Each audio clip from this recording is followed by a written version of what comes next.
Salut, bonjour, bonsoir. Soyez salués depuis votre position. Je vous demanderai de partager cette vidéo. Vous qui me prenez en cours, nous venons de commencer, il est 13h46. Nous sommes aujourd'hui le 7 novembre, jeudi 7 novembre 2024. Pendant que certaines personnes sont éparpillées ou réfléchissent à d'autres choses, ou discutent d'autres choses, ou prennent le temps de se distraire d'autres choses par autre chose, nous disons que c'est vrai, tout n'est pas sujet politique, mais il faut que les uns et les autres, nous puissions nous entendre, nous comprendre. J'aimerais dire ici à tous mes amis, tous mes camarades qui suivent cette vidéo de la partager. Tous ceux qui me suivent en longueur de journée, ceux depuis des années qui continuent à me suivre, je vous demanderai de partager cette vidéo. Commentez-la, likez-la. Faites en sorte qu'elle puisse être une vidéo vue de tous, vue de toutes et de tous. Je suis le général Modibo Goïta Djedje Douboblé, Gbagbo, Sankara, Sékou Touré, Cheikh Anta Diop, Ibrahim Traoré. Je suis aussi le général Tiani. Soyez salués, big up à vous, depuis votre position. Nous sommes dans un moment de réflexion sur la suite de notre combat. Et pendant que nous sommes concentrés, des sujets sortent et affluent de partout. Des sujets pour nous distraire affluent de partout. Mais il y a des sujets quand même qu'il faut prendre en compte, qu'il faut prendre au sérieux. Le sujet des Libanais en Côte d'Ivoire, c'est un sujet qu'il faut prendre complètement, totalement au sérieux. Parce que, vous savez, vivre en communauté demande beaucoup de choses. Il faut obéir à certaines règles. Il faut accepter le droit de l'autre et que l'autre accepte tes droits. Il y a beaucoup de choses à mettre en pratique quand on vit en communauté. Depuis un moment, vous aurez constaté par vous-même qu'il y a une affluence de frères libanais, oui, parce que ce sont des êtres humains, donc je les appelle frères libanais. C'est eux seulement qui ne savent pas que nous sommes frères et que c'est le même sang qui coule dans nos veines malgré les couleurs de peau. Ce sont les mêmes sangs, le sang rouge qui coule dans les veines des êtres humains. Nous respirons, nous mangeons et nous vivons. Donc, vivre en communauté demande de respecter beaucoup de règles. Sauf que nous, Africains, généralement, globalement, et Ivoiriens en particulier, nous sommes frustrés dans notre fond intérieur par certains Libanais qui agissent en terrain conquis, qui se comportent comme si ils étaient en face de leurs esclaves, comme s'ils étaient en face de certains animaux. Pourtant, quand vous les voyez chouchouter leurs chiens, quand vous les voyez caresser leurs animaux de compagnie, ils le font avec beaucoup de délicatesse, avec beaucoup d'amour. Mais quand il s'agit des êtres humains, surtout de la peau marron, noire, ils deviennent comme s'ils étaient obsédés, comme s'ils étaient envoûtés. Et ils traitent des noirs comme si ces noirs-là n'existaient pas. Et le pire, c'est qu'ils ne le font pas qu'ailleurs, ils le font chez nous, dans notre propre pays. C'est-à-dire, dans notre propre pays, comme je l'ai dit tantôt, ils sont en terrain conquis. Mais quand nous, activistes politiques, nous élevons la voix, comme je le dis habituellement, nous ne sommes pas dans la posture d'écraser les étrangers vivant chez nous. Parce que on parle du comportement esclavagiste des Libanais. Mais il y a le comportement de certains frères noirs en Côte d'Ivoire qu'on a vu en Côte d'Ivoire, qui étaient dans l'extrémisme et qui passaient même leur temps à vouloir chasser les autochtones pour prendre leur place, leur maison, leur champ, leur terre. Et ça, je vous parle des frères noirs, des Africains comme nous. Donc, d'aucuns diraient oui, mais ce n'est pas de ça qu'il s'agit. Actuellement, on parle des Libanais. Donc, moi, je parle encore des Libanais. Je vais vous dire une chose. Vous savez, lorsque un bandit est au pouvoir, les voleurs, les voyous sont en joie. Je cite un ancien qui s'appelait Vieux Melekle, je pense qu'il est décédé. Le Vieux Melekle le disait. Il dit qu'un bandit est au pouvoir, mais les voyous, les assaillants, les voleurs, tout cela, les brigands sont contents. Dans notre pays, la Côte d'Ivoire, là, c'est que vous ne savez pas, et que je vous dis, parce que quand j'étais encore là-bas, j'avais déjà vu ça. Les frères libanais, ils ont des armes à feu. Pour certains, ils sont allés se déclarer pour avoir ces armes à feu là.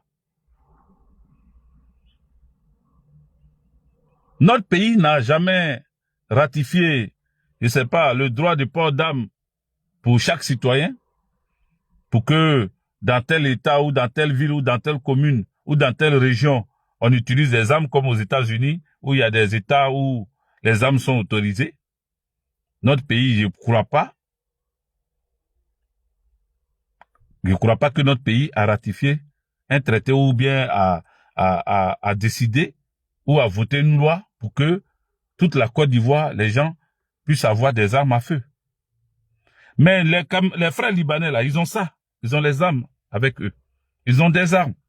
Vous ne pouvez même pas vous imaginer, pour certains, hein, c'est pas eux tous.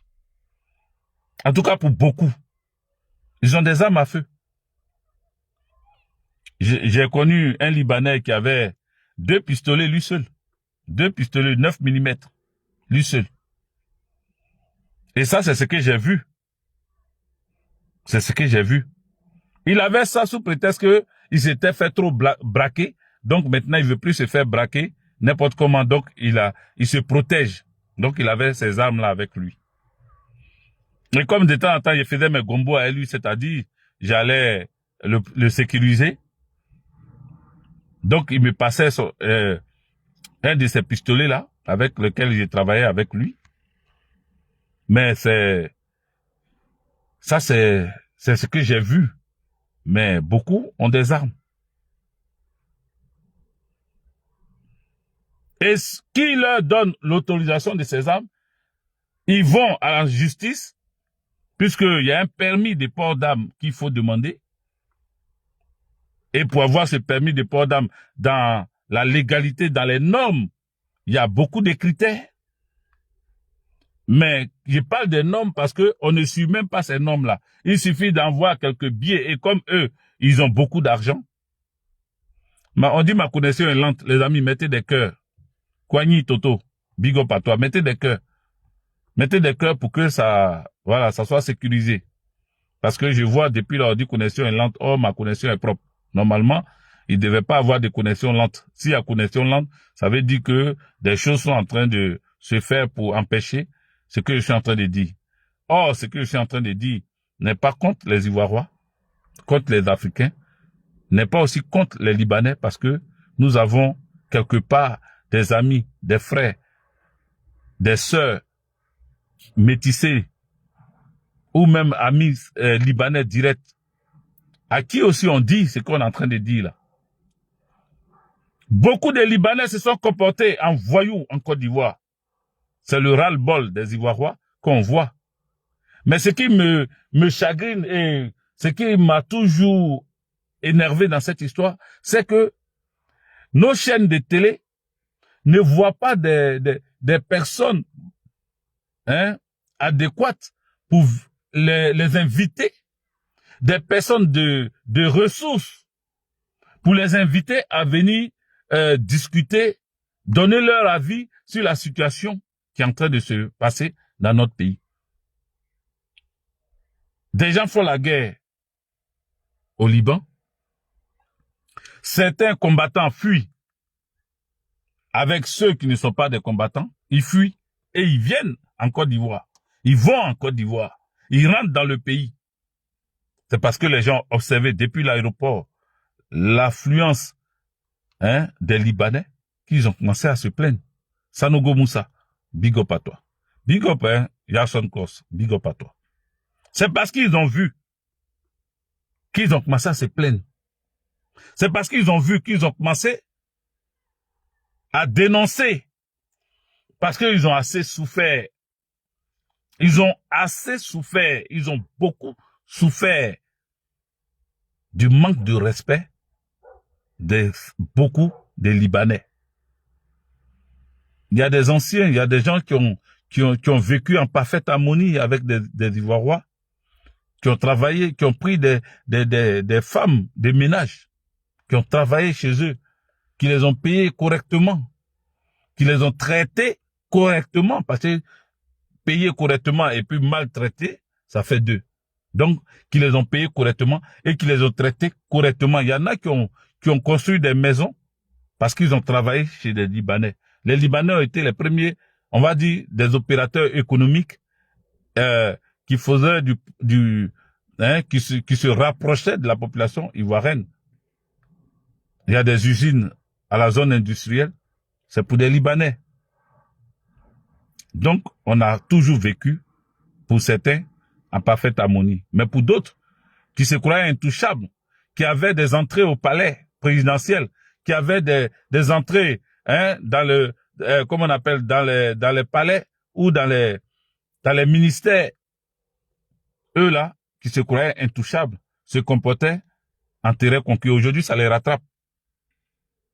Aujourd'hui, ça les rattrape. Et au lieu de s'en excuser, au lieu de reconnaître la maltraitance qu'ils ont fait à nos sœurs, surtout, qui ont beaucoup travaillé chez les Libanais, et d'autres qui ont été des cibles, qui ont perdu pour d'autres un bras, pour d'autres un pied, parce qu'un Libanais leur aurait tiré dessus avec arme à feu. Il y a plein de choses comme ça, sans compter ceux qui sont allés jusqu'au Liban pour chercher leur bien-être. Mais tout ça là, c'est vrai, on parle. Vous qui vous énervez contre les Libanais, je vais vous dire une chose. Vous savez pourquoi on veut que ce gouvernement fantoche la tombe? Vous savez pourquoi? Parce que c'est souvent des décisions gouvernementales, des décisions de l'État, des décisions des députés. En cela découlent des lois. Mais tant qu'on ne monte pas au créneau, tant que l'autorité suprême de notre pays, c'est-à-dire celui-là même qui est le garant de nos institutions, ne sort pas pour prendre des vraies décisions, ne tape du poing sur la table pour dire à partir de maintenant, voici comment on va gérer certaines choses, les amis, nous sommes mal barrés. Nous sommes mal barrés. La préférence nationale n'est pas, comme on appelle, une gangrène, ce n'est pas une maladie. La préférence nationale, c'est normal qu'on aime son pays, qu'on aime sa patrie. C'est normal qu'on fasse le choix de son semblable, de quelqu'un avec qui on est du même pays. C'est normal. Donc, ce n'est pas une catastrophique décision. Ce n'est pas une méchanceté de décider, de choisir Ivoirien d'abord. Il y a des pays où on dit Gabonais d'abord. Il y a des pays où la préférence nationale est mise en avant. Pourquoi chez nous? Chez nous, en Côte d'Ivoire, on méprise les Ivoiriens. On crache sur les Ivoiriens. On écrase les Ivoiriens. On les affame. On les fait fuir leur pays. pour laisser la place. On casse même leurs maisons pour donner ces maisons-là à d'autres personnes, des Marocains, comment on appelle, des étrangers, des Libanais ou d'autres personnes étrangères à la Côte d'Ivoire. Quand un opérateur économique de Côte d'Ivoire, africain, ivoirois, décide de prendre un lieu ou décide d'ouvrir une usine pour embaucher des Ivoirois, on lui demande, on met des conditions, jusqu'à ce qu'il se décourage. Quand d'autres veulent aller investir en Afrique, en Côte d'Ivoire particulièrement, ils ont des soucis avec l'État de Côte d'Ivoire. Les gouvernants leur mettent des bâtons dans les roues. Vous voulez qu'on en parle? À quel moment, cher ami, on va reconnaître qu'on est chez nous? C'est vrai, on est là, on est fiers, on parle, oui, non, mais pourquoi les Libanais, pourquoi ceci, cela? Mais quand il s'agit de taper du poing sur la table, on est affamés, les gens nous coupent les vivres, les vivriers sont chers. Quand on parle de ça, les gens viennent trouver des raisons pour dire non, vous savez, l'inflation, il y a l'inflation un peu partout, il y a des pays qui sont mondialement connus, il y a des pays qui sont puissance mondiale, mais aujourd'hui, il y a la cherté de la vie. Et il y en a qui donnent l'exemple de la France. Oh, même les États-Unis sont aujourd'hui endettés et tout ça et tout ça. Ils cherchent des raisons. Mais c'est tout ça. C'est tout ça qui amène des Africains à aller traverser la Méditerranée. C'est tout ça qui amène des Africains, des Ivoirois, à aller dans le désert. Quand on disait que beaucoup d'Ivoirois traversaient la Méditerranée, étaient beaucoup les immigrés qu'on recueillait en Italie, l'État de Côte d'Ivoire disait que c'était faux. Mais pourquoi les Ivoirois fuient leur pays? Pourquoi ils fuient la Côte d'Ivoire? Parce qu'il n'y a pas de quoi s'occuper des Ivoiriens. Donc quand un a un petit boulot quelque part, même quand on le maltraite, il est obligé de se taire, il est obligé de la fermer, il est obligé de ne pas parler, pour ne pas être renvoyé. Parce que s'il est renvoyé, tu ne pourras rien faire pour lui. Voilà aujourd'hui le stade de Bimpe. Le stade de Bimpe.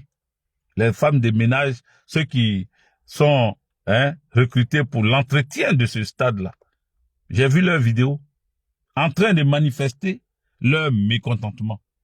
Parce que ça fait des mois et des mois, ça fait une dizaine de mois qu'ils ne sont pas payés. Même l'importation du vin est contrôlée par les Libanais. Voici ce que dit Yason Cross. Mais c'est pas faux. Donc tout vient, tout doit être décidé au plus haut sommet de l'État. Le président Laurent Gbagbo, par exemple, ne disait pas qu'il fallait empêcher les étrangers d'avoir leur magasin, de faire leur commerce. Non. Le président Laurent Gbagbo était plus dans la concurrence. Toi, l'Ivoirois qui veut entreprendre, il te permet d'entreprendre. Et si tu présentes des produits que les consommateurs aiment, ces consommateurs-là vont vers toi.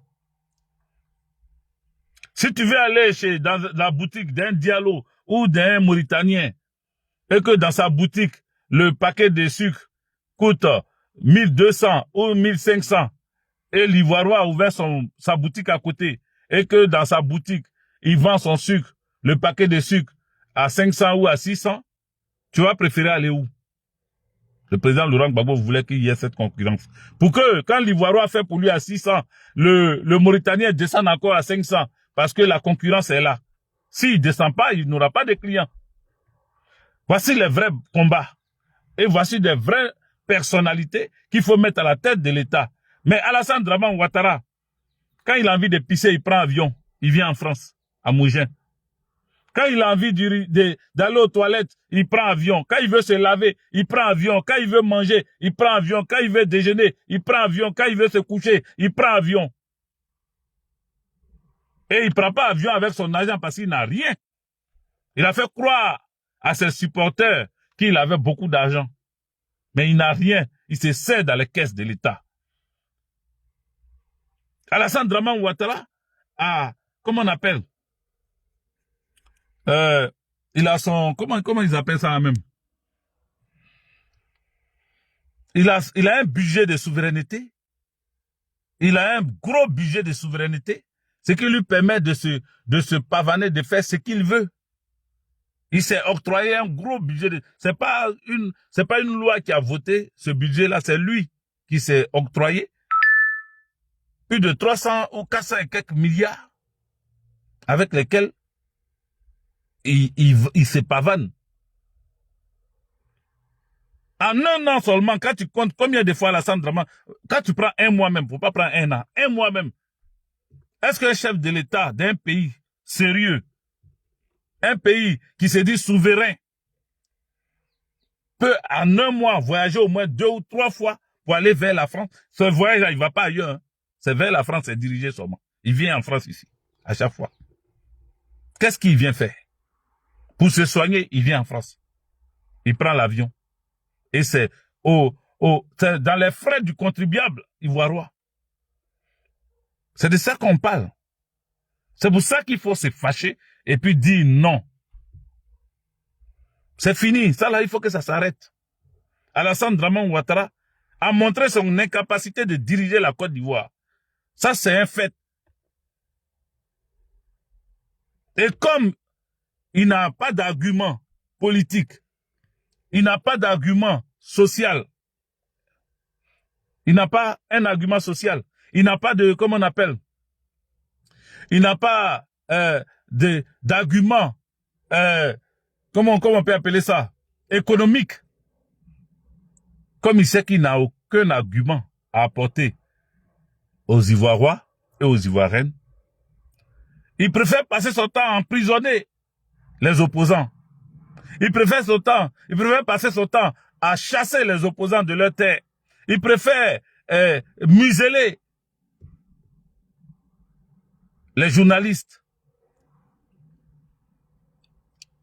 Parce qu'il n'a pas d'argument. Parce qu'il sait rien, il n'a rien à apporter au peuple de Côte d'Ivoire. Il n'a rien à apporter. Comme à un stade qui porte ton nom, c'est-à-dire, parce que souvent les gens prennent à la légère ce que nous disons. Comme à un stade. Le stade olympique Alassane Dramane Ouattara de Bimpe. Bon, il n'y a pas de Dramane, hein, mais j'ajoute quand même. De Bimpe. Les gens qui sont chargés de l'entretien, ces familles qui travaillent là pour entretenir ce stade-là et qui prennent leur salaire pour s'occuper de leur famille, pour payer leur maison, pour payer leurs soins, pour s'occuper de leurs enfants, pour payer leur nourriture, pour payer les charges qui leur sont dues en matière de santé et autres, vous ne les payez pas pendant 10 mois. Pendant plus de 10 mois, je ne sais plus combien, ils ont dit 8 mois ou bien 10 mois. Est-ce que vous trouvez ça normal? Ils sont sortis, ils se sont plaints. Je relais un peu ce qu'ils ont dit. Ils sont sortis, ils se sont plaints. Ils ont eu peur depuis un mois, depuis le premier mois, moi je ne sais pas, mais depuis le premier mois, deuxième mois, vous devez sortir pour dire non. Parce que le premier mois là, on peut dire vous allez peut-être vous débrouiller avec ce que vous avez eu déjà le mois passé pour pouvoir vous occuper du mois où on vous a pas payé, mais 2 mois après, non. Il faut dire stop. Ne laissez pas traîner à cause de la peur. Ne laissez pas traîner pendant, si on parle peut-être ils vont nous renvoyer. Si on parle peut-être ils vont, et puis il n'y a rien. Non. Ne vous laissez plus jamais faire en Côte d'Ivoire. Quand vous voulez dénoncer, dénoncez. Quand vous voulez dénoncer là, dénoncez parce que vous n'allez pas attendre un autre gouvernement pour coller vos problèmes de ce gouvernement-là sur l'autre gouvernement. Réglez, qu'ils règlent vos problèmes maintenant. Parce que c'est eux qui endettent la Côte d'Ivoire, sont eux qui rendent la Côte d'Ivoire pauvre. Ils nous disent de serrer ceinture, pourtant eux-mêmes ne serrent pas la ceinture. Donc il ne faut pas les faire cadeau. Je sais que quand on parle de ce genre de sujet, les gens ne sont pas là. Les gens ne viennent pas parce que ce sont des sujets de société. Ça ne les intéresse pas. Ce qui les intéresse, c'est Balthazar qui les intéresse. C'est ça leur sujet phare actuellement. Les dizaines et centaines de milliers de vidéos de Balthazar, c'est ça qui est leur, aujourd'hui, c'est ça qui est leur sujet de conversation. Mais le vrai problème, ou bien comment une personne, une influenceuse, comment faire pour retrouver sa vidéo dans tous ces milliers de vidéos là, ils sont en train de chercher à la recherche. Il faut qu'on retrouve. Comme ça, le buzz continue. Voilà le sujet des gens. Mais quand on parle des problèmes sociaux, personne. Les gens même partagent même pas. Ceux qui sont là, je vous salue. Il faut partager. Il faut relayer. Envoyer ça dans les groupes WhatsApp. Envoyer ça sur des pages. Envoyer ce message-là pour que ceux qui ont les oreilles puissent entendre. Ceux qui ont les oreilles pour entendre puissent entendre. Et qu'ils comprennent l'importance de notre dénonciation ici. Nous préparons le chemin du palais présidentiel pour le président Laurent Gbagbo, l'homme de la situation. Regardez, celui qui est là, mettez des cœurs les amis. Voici quelqu'un qui a été là, président des États-Unis. Il s'appelle Donald Trump. Donald Trump a pris le pouvoir et il était le 45e président des États-Unis. 45. Il était le 45e président des États-Unis. D'autres ont dit, mais attends, il sort d'où lui? Mais c'est un milliardaire. Donc ce milliardaire prend la tête du pouvoir. On va quitter même dans ces milliards. Mais vous avez vu la cabale qui était montée contre lui. Vous avez vu comment ils ont commencé à l'attaquer.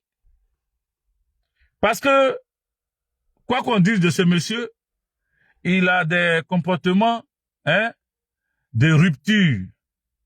Il ne veut pas continuer dans certaines choses. Et quand il a pris le pouvoir, c'est tombé à un moment où il y avait le Covid et tout ça, il y avait plein de choses comme ça qui sont, je crois, si je ne me trompe pas. Oui, il y avait le Covid à son temps. Et Joe Biden a pris le pouvoir en 2020, je crois. Donc, le monsieur, ce qu'il avait empêché, ses approches avec les Kim Jong-un ou bien les gens de Corée du Nord, ses approches avec Vladimir Poutine, tout ça là, ça dérangeait. Donc, eux, ils priaient Dieu pour ne pas que lui là, un jour, il se présente quelque part. Donc, des accusations de malversation financière, des accusations comment on appelle, de corruption de femmes et de plein de choses comme ça ont été collées sur son dos. Ils ont commencé à l'accuser de plein de choses. Et je crois même qu'il s'est plaint par rapport à l'élection de Joe Biden parce que il a fait sortir la population. Ils ont failli prendre, pour une des fois encore, un coup de force allait se passer aux États-Unis. Ils ont failli prendre le Capitole, ils sont allés prendre jusqu'à la maison, ils allaient partir jusqu'à la Maison Blanche. Il y a eu des choses qui se sont passées. Ce monsieur a été accusé, peut-être à la base. Il a été devant la justice en plusieurs reprises. Qui s'entendait que Donald Trump allait être le 47e président des Américains en 2024 là? Qui s'attendait à ça? En tout cas, les analystes politiques, les gens comme nous qui voyons ce qui peut arriver dans le futur selon les analyses que nous faisons, nous avons déjà dit à certains proches que Donald Trump allait gagner ces élections-là. Il allait gagner ces élections-là. Devant un Joe Biden fatigué, devant un Joe Biden non loin, pas loin de la tombe. Marie-Galante Didier, big up à toi.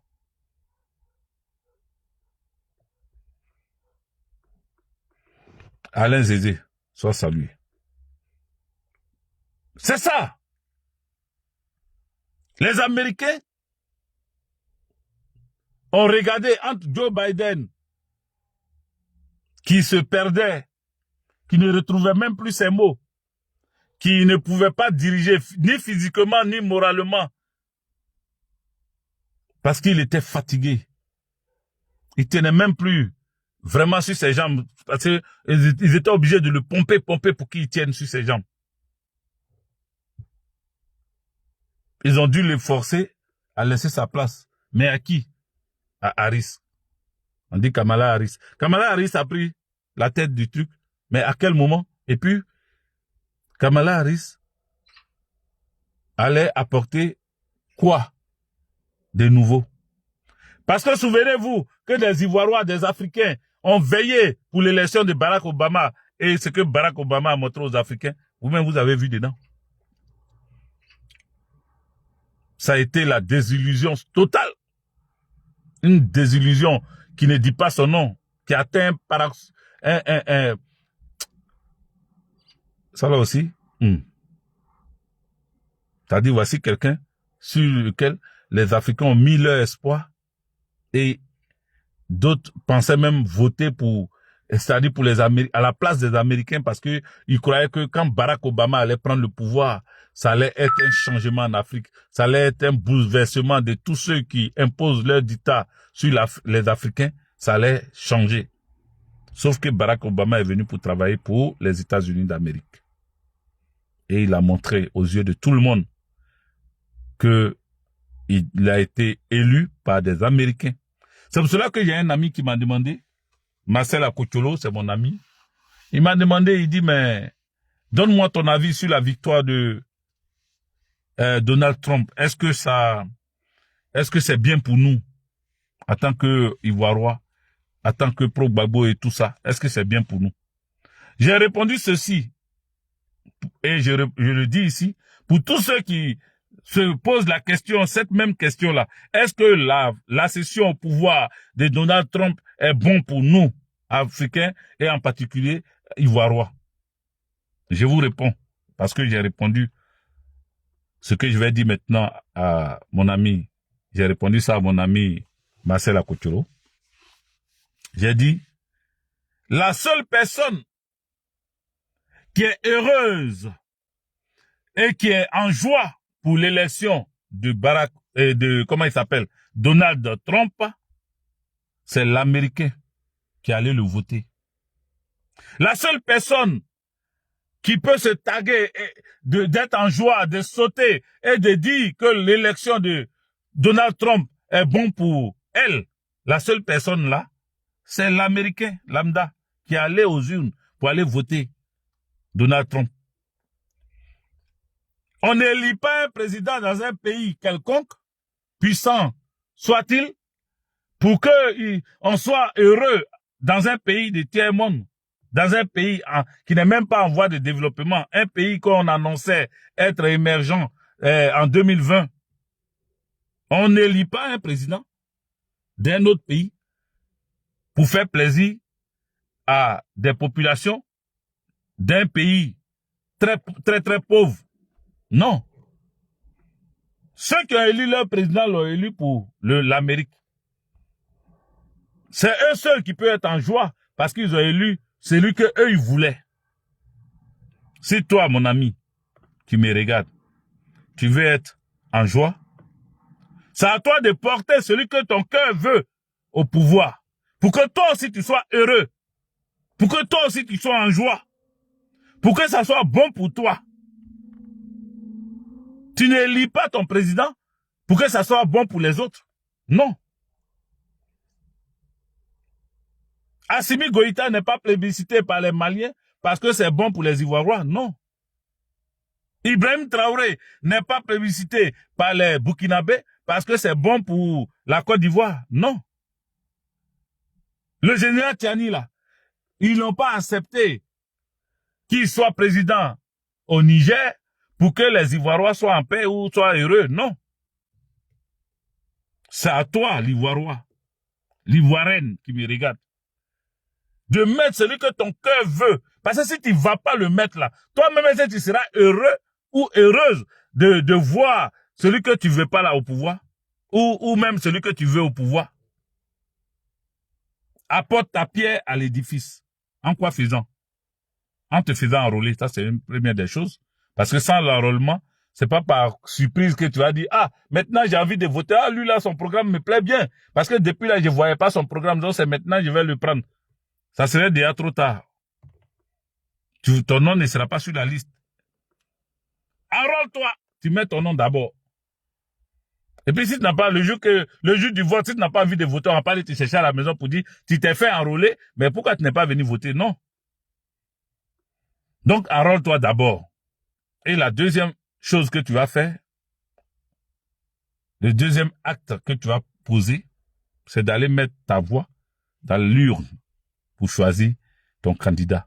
Pour que tu sois fier comme l'Américain qui a choisi Donald Trump. Donald Trump qui a été le 45e président des États-Unis, qui a perdu les élections de façon bizarre quand même, mais il a perdu les élections, on a accepté son résultat finalement. Et après le passage, 4 années après le passage de Joe Biden, ben, Donald Trump revient au pouvoir. Donc, ça veut dire, on peut revenir au pouvoir, quelles que soient les accusations farfelues qu'on nous colle dans le dos. On peut revenir au pouvoir parce que la popularité ne se perd pas quand tu es encore dans la droiture, quand tu es encore juste, quand ce que tu fais, tu poses comme acte est encore bon pour la population, ta popularité ne se perd pas. Bien au contraire, ça augmente, ça double, ça triple, ça monte. Et c'est ce qui est arrivé. Et c'est ce qui arrive pour le président Laurent Gbagbo. C'est pour cela que beaucoup se posent la question. Mais d'où tire-t-il son influence? D'où tire-t-il sa popularité? D'où sort-il son influence, sa puissance? Où il enlève cette force qui le permet de marcher encore? Ça sort d'où? Où ça quitte? Ça sort d'où? Maman Céleste Kipré, la responsable des femmes du PPACI France, big up à toi, sois salué. Voilà. Elle vous appelle. Elle nous appelle. Elle appelle tous ceux qui écoutent ce message aujourd'hui d'envahir les centres d'enrôlement vendredi, samedi et dimanche. Ces 3 jours-là, parce qu'ils ont peur, c'est pour ça qu'ils ne donnent pas toute la journée. Il y a quelqu'un qui m'a appelé aujourd'hui pour dire, mais je suis devant le centre d'enrôlement comment on appelle, de Courbevoie. J'ai dit non. Ils ont mélangé comme ça la tête des gens, mais non. C'est vrai qu'au tout début, nous avons partagé ce genre d'adresse-là, mais ça a changé. Donc, au fur et à mesure, on va remettre encore les adresses pour vous dire que il y a 3 lieux qu'ils nous ont montrés, mais il y a un 4e lieu, mais qui est vraiment caché. Après, la personne m'a dit, mais je vais partir à l'ambassade parce que j'ai appris que à l'ambassade, au consulat là-bas, ils sont en train de faire l'enrôlement là-bas. Il a dit là-bas, là, quelqu'un m'a appelé hier de là-bas pour dire que l'enrôlement qui se fait là-bas, là, demande même les 4 de RHDP. Parce que ça là, c'est un lieu où ils ont caché. Ils n'ont pas informé tout le monde. Ce n'est pas sur leur affiche. Ils ont sorti des affiches sur lesquelles ils ont bien précisé les choses. 3 zones. On ne savait pas qu'il y avait 4e à l'ambassade. C'est parce que c'est sorti maintenant qu'ils acceptent peut-être certaines personnes là-bas. Mais moi, je te conseille pas d'aller vers là-bas. Va te faire enrôler à Pierrefitte sur Seine. Va te faire enrôler à Villejuif. Va te faire enrôler à la mairie de Bagnolet. Voici les 3 lieux. Et ça se fait le vendredi, le samedi et le dimanche. Voici pourquoi j'ai fait cette vidéo. Pour vous dire, chers amis, ne rentrons pas dans les futilités. Notre pays sera recadré quand on va élire celui que notre cœur veut au pouvoir. On ne peut pas mélanger tous les problèmes. Vous-même, vous voyez, qu'en Côte d'Ivoire, il y a plein de problèmes qu'on met sur problème, problème sur problème, problème sur problème, expressement pour qu'on soit perdu. Pendant que d'autres sont en train de parler de telle affaire, d'autres sortent pour parler de telle affaire. Pendant que d'autres parlent de telle affaire, il y a une autre affaire qui est créée. C'est comme ça. On crée des problèmes un peu partout pour que la tête ne soit plus là. On a oublié actuellement, c'est Balthazar, on parle, ou bien des Libanais. On a oublié le fait que les gens cassent encore des maisons. On a oublié qu'on met à la rue des familles et ils sont sans abri aujourd'hui. On a oublié ça. On a mis ça de côté parce que c'est pas le sujet principal. Aucun influenceur ou aucun, comment on appelle, aucun blogueur ne va sortir là actuellement pour parler de choses parce qu'il sait que il aura 10 personnes comme moi actuellement. Il n'aura pas des gens qui vont venir s'occuper de. Si tout à l'heure, si vous voulez on fait l'expérience, je laisse le sujet important, crucial, qui intéresse qui intéresse les vraies personnes qui sont en Côte d'Ivoire. Si je laisse ça et puis je vous parle de Balthazar tout à l'heure, je vous dis il y a des vidéos, il y a ces centaines de vidéos. Et que j'aurais vu même dans ces vidéos-là, une des influenceuses, par exemple, je dis par exemple, un coach à mon chic. Il y a des gens qui vont dire, ah, tu vas voir, ils vont remplir ici tout de suite. Parce que Didier dit qu'il a une vidéo qui démontre que Amonchik était vraiment dans le truc. Ou Emma Loué, ou je ne sais qui encore. Parce que c'est ça. C'est ça qu'on veut coller à nous. À un moment, on parlait des Woubi. On a parlé des Woubi, on a parlé des Woubi. J'ai dit on a parlé des Woubi, on a passé tout le temps à parler des Woubi. Mais le vrai problème, hein, je vous dis, quand on parlait des Woubi là, qui permet aux Woubi de rentrer en Côte d'Ivoire? C'est toujours l'État. À l'époque, vous étiez là, oui, les femmes, le gouvernement Gbagbo, il paye des 4x4 pour les femmes, il paye les RAF4 pour les femmes, les RAF4 pour les femmes, pour les jeunes filles, les petites filles. Vos go n'étaient pas en sécurité à l'époque, comme vous le dites. Mais aujourd'hui, c'est plus les petites filles qui sont pas choses. Ce sont les femmes, mariées même. Ils sont aujourd'hui les cibles de ces personnes-là. Ce sont des hommes mariés qui sont aujourd'hui des Woubi. C'est ça. C'est de cela qu'il s'agit. Mais ça là, quand on parle de ça, qui est donc le responsable premier de toute cette dépravation sexuelle dans notre pays? Il s'appelle Alassane Dramane Ouattara. On a vu à l'époque d'Alassane Dramane Ouattara des responsables des sociétés ou de l'administration se masturber au sens propre comme au sens figuré devant des caméras avec des souris qui arrivent jusqu'à leurs oreilles. On a vu ça, le scandale sexuel en Côte d'Ivoire. Est-ce que c'est du jamais vu? C'est du déjà vu. Et même sur Alassane Dramane Ouattara. La seule chose qu'il faut faire, il faut choisir un président responsable.